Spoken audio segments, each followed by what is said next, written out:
The views expressed are solely those of the speaker and not necessarily those of Paltalk.com, AVM Software, or its advertisers.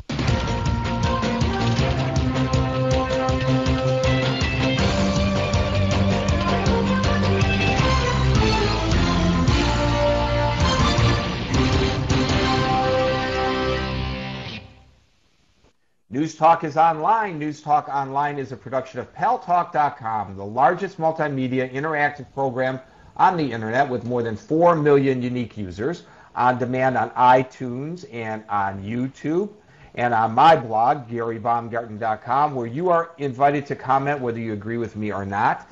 And boy, has there been some lively commentary lately on that blog, and I appreciate that. And thanks to our good friends at CRN Digital Talk Radio. We're syndicated across the United States into 12 million additional households. I am your host, Gary Baumgarten.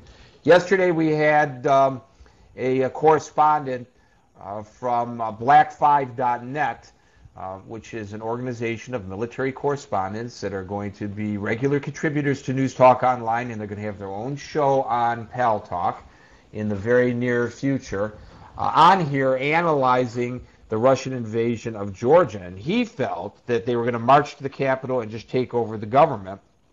Or he suggested if they did not go all the way to the Capitol, they would declare that Georgia was a free state, but in reality it would be a puppet state of the Russians, which might be the precursor to the rebuilding of Soviet Russia as it was known before the fall of the wall.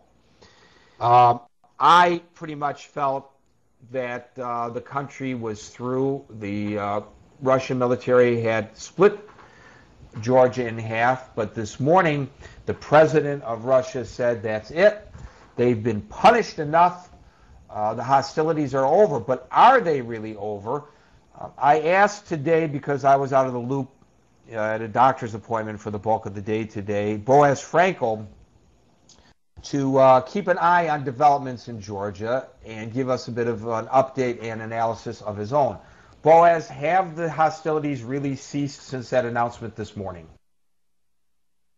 No, actually they haven't, Gary. You know what, Gary? I think it's worth recapping why this war started in the first place. And there are a couple of things that, when we started discussing this yesterday, there are a couple of things that I think that were not mentioned before that might put a different light on how people see the situation. Let's recap and go over why this war started in the first place. Georgia, as we all know, was originally a satellite state of Russia during communism, during the old days of the Soviet Union. That meant that the Russians ruled Georgia. Hence, a large Russian population came into that area to live there. Now, when Georgia no longer was a satellite state and became its own independent country, and this was as a result of the fall of the former Soviet Union, the Russian population were mainly in South Ossetia. That is the city of that was the first city of conflict. Now, these Russians that were in South Ossetia wanted their own country with different laws. But Georgia, which was already independent, did not want this. Therefore, what the Georgian government did, they sent their soldiers to South Ossetia, and at the same time, Russia sent their soldiers into South Ossetia. That's how the conflict started in the first place. Now, for the last 2 years, there was a brewing conflict that was mostly verbal. The United Nations at the time had set Russian representatives of the United Nations to keep the peace there until the army of Georgia, which actually, and this is, I don't know why this wasn't mentioned before, Gary, it was the army of Georgia that actually started the conflict in the first place by moving into Ossetia and bombing that city and killing 2,000 civilians there. Therefore, the Russians as it may have seemed, came to the rescue with their army in order to prevent that from happening and to push them back, which is what they did. Now, it seems that the world is looking at the Russians now as the culprits and telling them, how far are you going to push into Georgia? And this is actually the second development of this entire conflict. So now the latest news that we have, Gary, is that the president of Russia has declared that Georgia has been punished. But then again, what does that mean? Have they been punished? Does that mean that Russia is going to withdraw its troops out of Georgia completely, or are they going to leave their troops in Ossetia? And this is unclear at this point, Gary.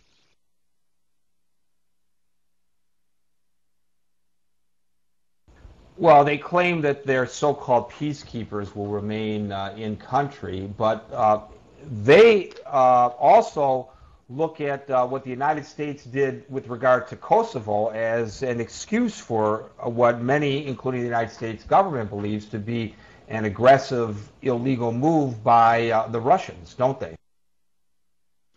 Well, that's kind of a yes and no, in my opinion. Yeah, I mean, yeah, I'm sure that in order to explain to the world that we're doing this, number one, because we want to protect Russian citizens that are living in Ossetia, and of course, secondly, what you had brought up with Kosovo, and so much as saying that, well, if the Americans can step into a conflict wherever they want to, why can't we do the same thing? And therefore, that's what we're doing. But the problem is a little bit deeper than that, Gary.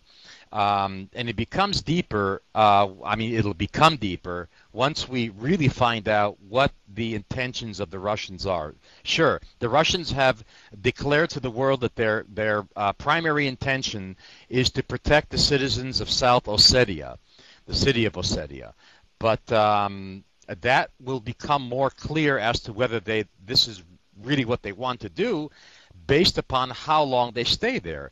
Now, if they want to show the world that